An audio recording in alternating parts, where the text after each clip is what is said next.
को हटा रहा है, आवश्यक चीजों को एक खास कोण से, एक खास भंगिमा से, एक खास लय से उभार रहा है, तभी तो संस्कार कहेंगे आप उसे। आप जात कर्म संस्कार कहते हैं, उपनयन संस्कार करते हैं, विवाह को भी संस्कार कहते हैं। आप 16 संस्कार जो माने गए हैं सनातन धर्म में, उसमें आखिरी संस्कार माना गया है मृत्यु को। मृत्यु अगर समाप्ति होती तो इसका संस्कार कैसे करते आप?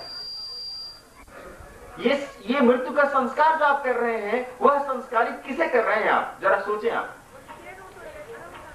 मृत्यु के समय मृत्यु का जो संस्कार आप कर रहे हैं, मरने के बाद जो शव का संस्कार कर रहे हैं, तो वो किसे संस्कारित कर रहे हैं आप? या तो आप एक बेवकूफी को ढोए चले जा रहे हैं, परंपरा से प्राप्त एक मूर्खता है जिसको आप लगातार ढोए चले जाते हैं, या तो ये बात है। लेकिन ये बात नहीं है, इसमें कोई बहुत गहरी राज की बात छुपी हुई है। आप शव को नहलाते हैं, धुलाते हैं, वेद मंत्रों का पाठ करते हैं, क्यों करते हैं? क्यों जलाते हैं आप? क्यों प्रवाहित कर देते हैं आप? ये जो संस्कार है मृत्यु का कई तरीकों से जो दुनिया भर में फैला हुआ है, वो क्यों है? ऐसा क्यों है? एक और तो आप मान लेते हैं कि शरीर के खात्मे के साथ सब खत्म हो गया, दूसरी ओर आप उसे संस्कारित भी कर रहे हैं। फिर किस जगह जाने के लिए उसे तैयार कर रहे हैं? फिर क्यों? फिर कौन सी अगली यात्रा है? If there is no life after death, then आप क्यों उसे तैयार कर रहे हैं? क्यों प्रिपेयर कर रहे हैं उसे आप? क्यों उस शव की चेतना को जो उसके बाहर आ गई है, अब उसे एक नई यात्रा पर भेजने की तैयारी कर रहे हैं? क्यों? उसका कुल कारण इतना है मित्रों कि मृत्यु के पश्चात जो कुहरीला प्रकाश मिलेगा, उस कुहरीले प्रकाश में आप भ्रमित न हो जाएं, आपको अपनी राह मिल जाए, आपको अपना तत्व दिखाई पड़ जाए, आपको अपना मार्ग सूझ जाए। आप जिस प्रक्रिया से, जिस धर्म से, जिस जाति से, जिस चेतना व्यवस्था से आप आए हैं, उस कुहरीले संसार में भी आपको अपनी राह मिल जाए। मसलन आप अगर हिंदू संस्कारों से आए हैं तो आपको आपकी यात्रा के गाइड मिल जाएं, वो आपकी राह पर खड़े होंगे। मुसलमान की डेथ के बाद उसकी राह के पथिक वहां खड़े मिलेंगे। हर व्यक्ति को उसके हिसाब के लोग मिल जाएं जो आगे राह दिखा सकेंगे, आगे भी संसार है उसको खोल सकेंगे। इसके लिए आप संस्कारित करते हैं शव को। इकबाल ने कहा, कल को इकबाल की बात कर रहा था, सितारों के आगे जहां और भी हैं, सितारों तक ही दुनिया नहीं रुक जाती है, इसके पार भी आगे भी बहुत दुनिया है। जैसा कि मैंने अभी आपको बताया, सितारों के आगे जहां और भी हैं, अभी इश्क के इम्तिहान और भी हैं। तू शाही है, शाही कहते हैं बाज पक्षी को, तू शाही है, परवाज है काम तेरा, है आत्मन। तू मृत्यु तत्व नहीं है, तू मर जाने वाली चीज नहीं है, तू खत्म हो जाने वाली चीज नहीं है। तेरे भीतर एक अद्भुत अमर रोशनी है, अमर उजाला है, अमृत तत्व है जो नहीं मरेगा, क्योंकि वह अमृत तत्व से निकल कर आया है। ये सारे लुगड़े झड़ जाएंगे, ये सारे आवरण मिट जाएंगे, तब भी तेरा प्रकाश खत्म नहीं होगा। तू शाही है, तू बाज पक्षी की तरह है, तेरा काम उड़ान भरना है, तू यहीं तक मत रुक, तू और आगे चल। तू शाही है, परवाज है काम तेरा, तेरे सामने आसमां और भी हैं, तेरे सामने अभी और आसमान खोलेंगे। 7 आसमानों की बात इस्लाम में भी कही गई है, 7 आसमानों की बात ईसाईयत में भी कही गई है, 7 लोगों की बात हिंदुस्तान में भी कही गई है। भूर्भुवः स्वः तपः जना महादिक सत्यः, ये जो 7 लोग यहाँ भी माने गए हैं। गायत्री मंत्र में 3 लोगों तक हमारी चेतना जाती है। इसकी हम प्रार्थना करते हैं परमात्मा से कि हमारे परमात्मा हमारी बुद्धि को तू इन 3 लोगों तक ले चल, भूर्भुवः स्वः, इन 3 लोगों तक ले चल। उसके बाद भी हम आगे यात्रा करेंगे, लेकिन हमें राह दिखाने वाले जनह लोक में 4थे पर मिल जाएंगे, 5वें पर मिल जाएंगे। ये प्रार्थनाएं की गई हैं। बताया गया है कि यात्रा का पड़ाव यही नहीं है, इसके आगे भी लोग मिलेंगे, हमें रास्ता दिखाने वाले मिलेंगे। मरने के बाद जो हमारा आत्म तत्व है, जो हमारी रूह है, उसको रास्ता मिल जाए, उसको अपनी झलक मिल जाए, अपने लोग मिल जाएं। आप कल्पना कीजिए कि पहुंच गए आप अफ्रीका के किसी देश में, अब आपका परिचय कराया जाए हिंदुस्तानी से, तो आपको अपने घर ले जाएगा, उसके संस्कारों को आप अपने जैसा पाएंगे, उससे आपकी एक सहूलियत बनेगी, आगे की राह आसान होगी। और विजातीय लोग मिलेंगे तो ना वो आपको समझेंगे ना आप उनको समझेंगे। यही हाल मृत्यु के बाद भी है, प्रच्छन्न लोक में यह हाल है। सामान्य लोक में आग है, जिसको भूआ लोक कहते हैं। भूलोक में तो हम रहते ही हैं, भूलोक में हम हैं।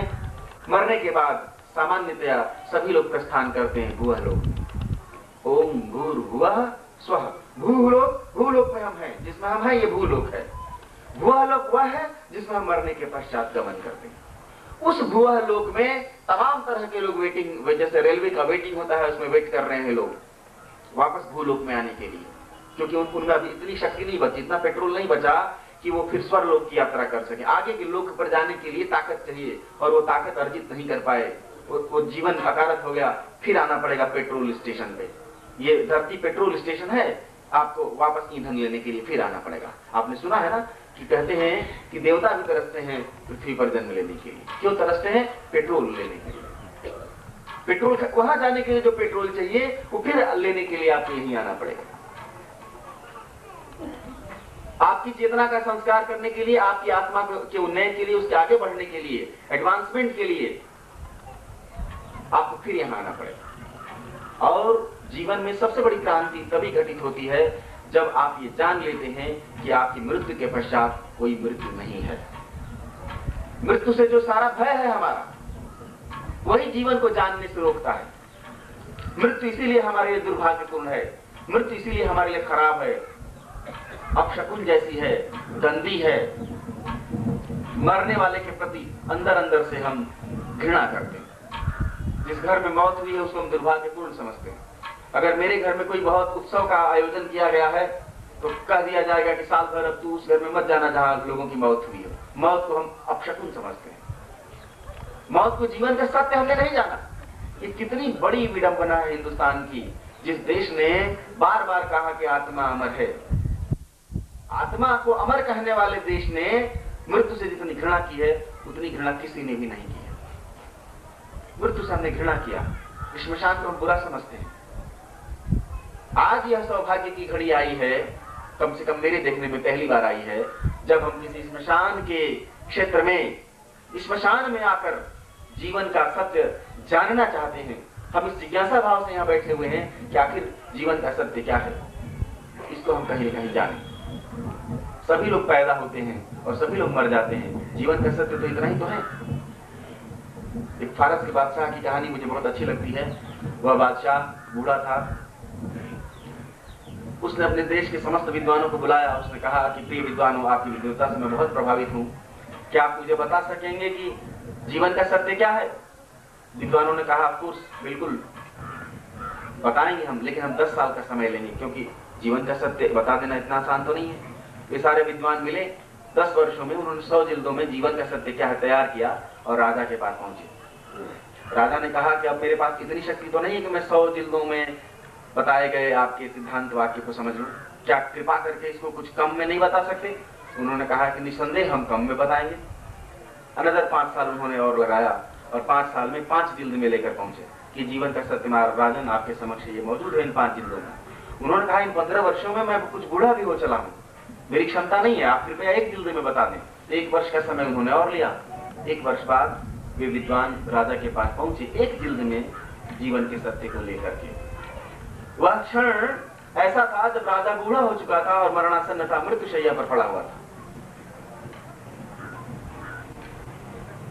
राजा मृत्युशैया पर, लोग दुखी हैं, इस आशंका में है, भयभीत हैं कि राजा अब गया तब गया, और विद्वान अपनी सफलता से प्रेरित, उत्साहित 1 जिल्द में जीवन के सत्य को लेकर खड़े। क्या यही हमारे साथ भी नहीं घटित हो रहा? क्या मौत हमारे सामने ही नहीं खड़ी है और हम हैं कि जीवन के सत्य को जिल्दों से जानना चाहते हैं? इससे बड़ी विडंबना जीवन की कुछ और भी हो सकती है कि जीवन को हम बाहर से जानना चाहते हैं।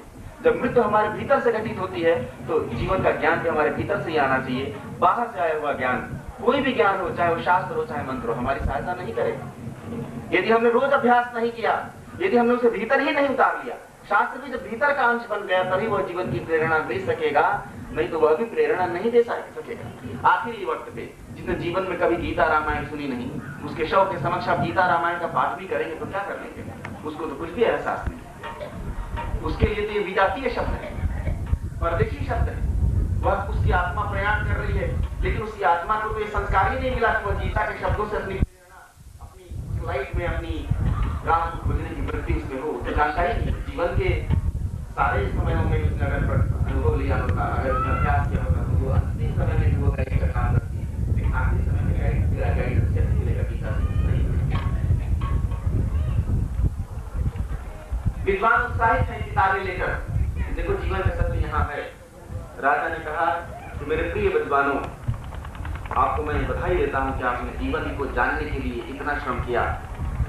100 जिल्दों में आपने जीवन के सत्य को लिखा, फिर मेरे आग्रह पे 5 जिल्दों में कर दिया, फिर आप जीवन के इतने बड़े सत्य को 1 जिल्द में कितनी मुश्किलों से आप लिख कर लाए हैं। लेकिन मैं तो अब पढ़ भी नहीं सकता, मेरे पास तो समय भी नहीं है, मुझे लगता नहीं कि मैं ज्यादा जी सकूंगा। क्या आप लोगों में से एक भी ऐसा नहीं है जो मुझे मुंह से बता दे कि जीवन का सत्य क्या है?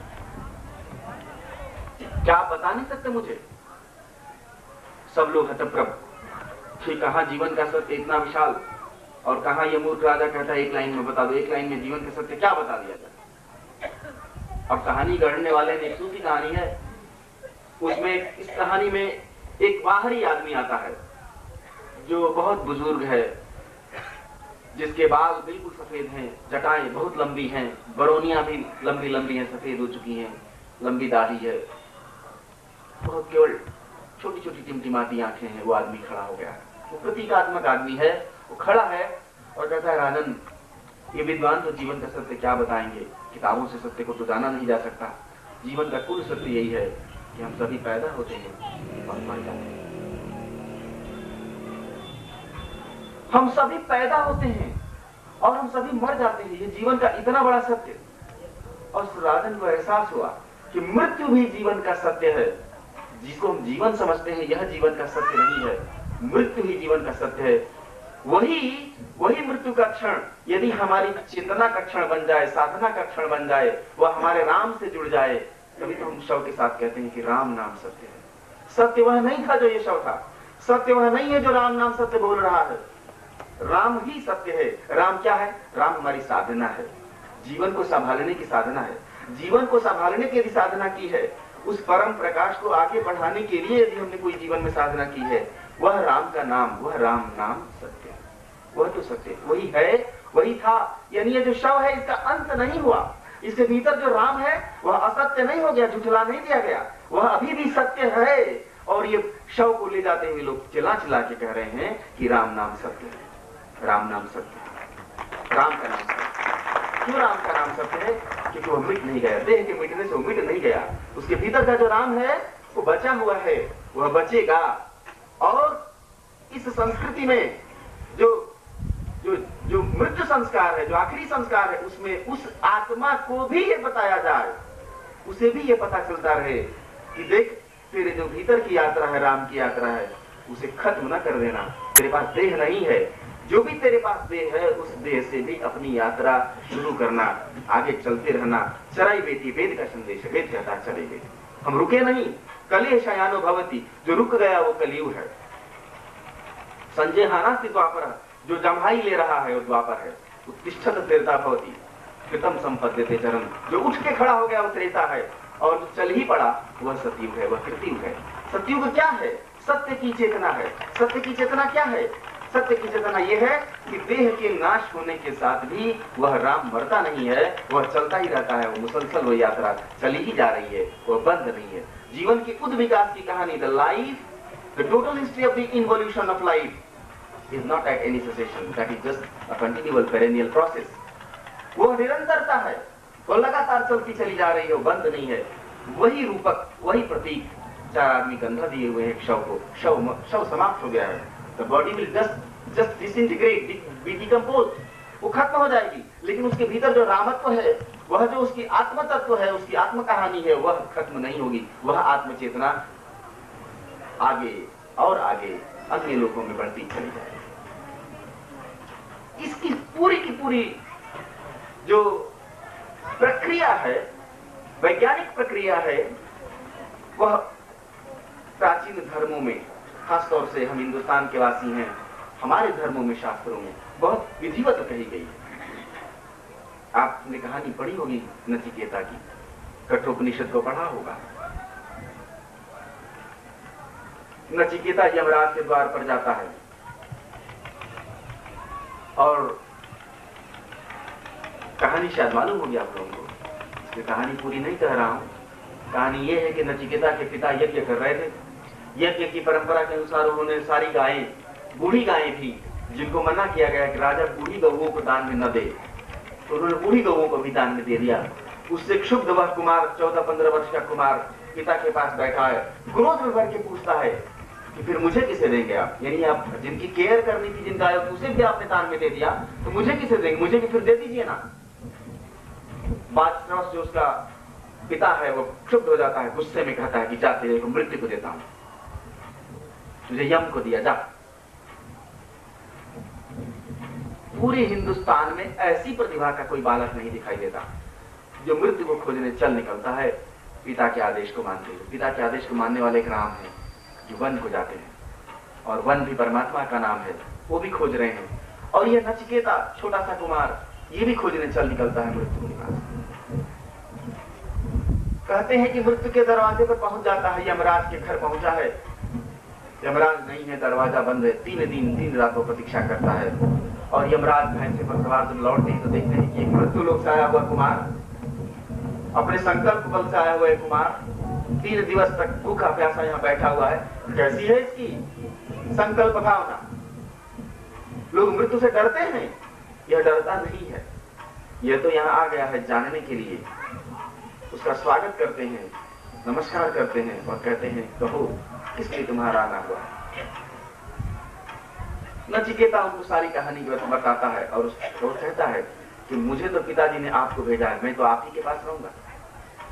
यमराज कहते हैं इस शरीर में मैं तुझे ग्रहण नहीं कर सकता, जब तेरा वक्त आएगा तो तू चला आएगा, खुद ही चला आएगा।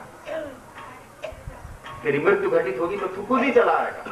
नचिकेता कहता है ये मृत्यु क्या है?